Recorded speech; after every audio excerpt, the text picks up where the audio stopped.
리뷰 제목을 보면 탁월함의 역설이라고 이렇게 딱 네. 하셨어요. 네. 그래서 그렇습니다. 결국은 네. 이 소설이 너무 탁월해서 오히려 독이 된다. 네. 이런 말씀을 하셨는데 이게 어떤 의미인지 네. 이게 소설에서 도대체 어떤 메시지를 네. 전달하는 거길래 이게 독이 될 수 있다고 말씀을 하시는 건지. 네. 예. 제가 원래 이제 제목을 독이 된 탁월함 아. 이라고 독이 된 아니면은 탁월함. 예. 그래도 감히 바라건대 네. 뭐 이런 아. 식의 제목을 냈었어요. 예. 그러다가 독이 된 탁월함 이건 좀 너무 세다라는 생각이 들어가지고 탁월함의 역설로 마지막엔 바꿨습니다. 세다는 건 어떻게 교수님의 판단이 아니면 다른 제 사람? 스스로 예. 제 스스로 너무 사실 세다고 서리북이 생각을 뭐또 했어요. 센 제목 말했던 것 같은데. 근데 제가 이 책을 처음 읽었을 때는 역설을 생각하진 않았고요. 네. 탁월하다. 아. 라고 생각을 했어요. 그리고 그거는 제가 장유진의 처음 소설인 일의 기쁨과 슬픔을 읽었을 때처럼 흡입력이 어마어마하더라고요. 이 소설이. 흡입력이 어마어마하고 실제로 여기 이제 다혜와 그다음에 이제 은상과 지송이라는 세 여성이 등장을 하는데 이 여성들이 이더리움을 가지고 이제 아침마다 모여서 작전 회의를 하고 이제 앱을 스크램을 짜고 모의를 하고 이제 몰래 이제 스타벅스에 가가지고 다시 한번 또 차트를 확인하고 근데 이 과정에서 지금 팔어 말어 그거를 계속 얘기하는 이 과정들이 이게 픽션이 아니라는 그렇죠. 생각이 드는 거예요. 마치 한편에서는 현장을 보듯이 생생하게 맞아요. 묘사가 실제로 되어 당시의 있습니다. 이더리움 차트대로 지금 네네. 이 구성이 되고 있기 때문에 그러니까 저도 갑자기 이게 막 가슴이 뜨거워지는 거죠. 나도 깔아야 되나. 그래서 저는 실제로 이더리움은 몰랐거든요. 네, 이 네. 소설을 읽기 전에 비트코인만 알고 예, 있었지.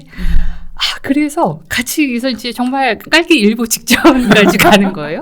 그리고 소설을 읽는데 이 소설만 흠뻑 막 빠져들어서 읽는 것도 이제 벅찬데 계속 찾고 있는 거예요. 제가 뭐 유튜브 채널이라든지 다른 데를 찾으면서 계속 이제 정보를 더 받고 그러면서 다시 또 소설을 읽고 근데 그 과정에서 이 친구 3명에 대한 이 여성 3명에 대한 묘사가 굉장히 탁월하다고 생각이 되는 게 정말 얘네들한테 출구가 없구나 라는 생각을 갖게 만드는 거예요. 독자인 저한테. 그러니까 이 친구들이 어느 정도 다 여기 아까 무난이들이라고 이제 스스로를 부르는 이제 별칭이 이 재과라는 일종의 중견기업에 입사를 했지만은 다들 뭔가 우리가 이제 생각하는 소위 정상적인 어떤 정규직을 통해서 입사한 애들이 아니라 뭔가 거기서 이제 비정규직으로 이제 생겨났던, 그러니까 비정규직이라고 딱히 이름을 불릴 수도 없는 약간 애매모호한 절차를 통해서 다 들어와가지고 한날 한시에 들어온 게 아니라 그런 비정상성 때문에 그냥 얘네들을 묶어가지고서는 너희들은 그냥 한날 한시에 들어온 걸로 치자 이렇게 된 거죠.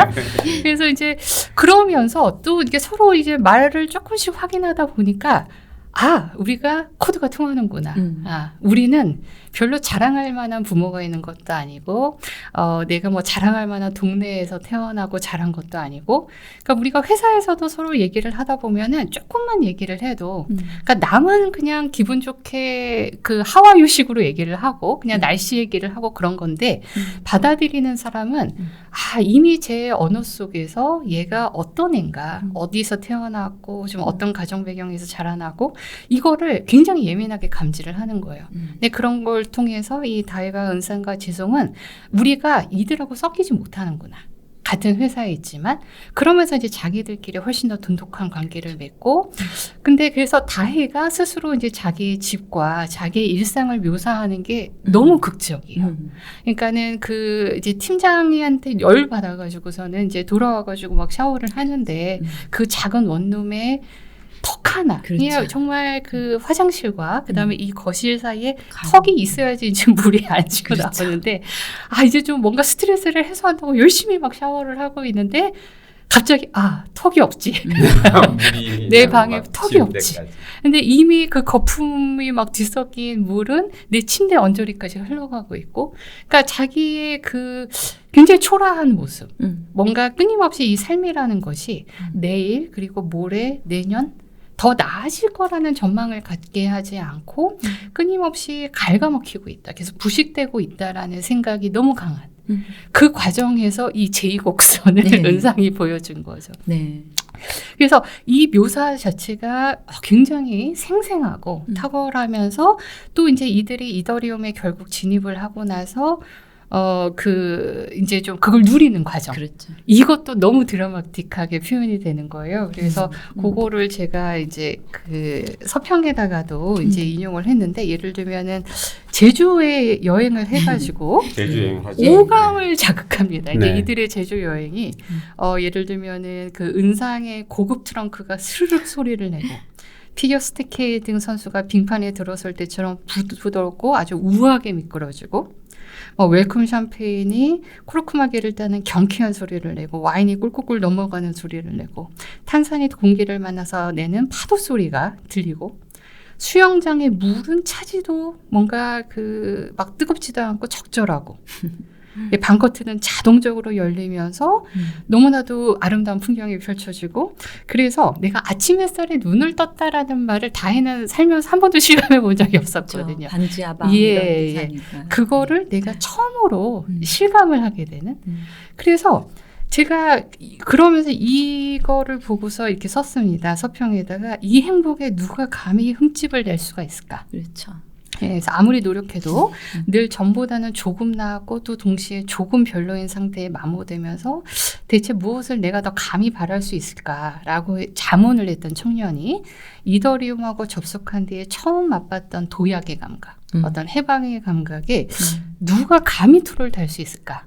좀 이런 이제 퀘스천을 했어요.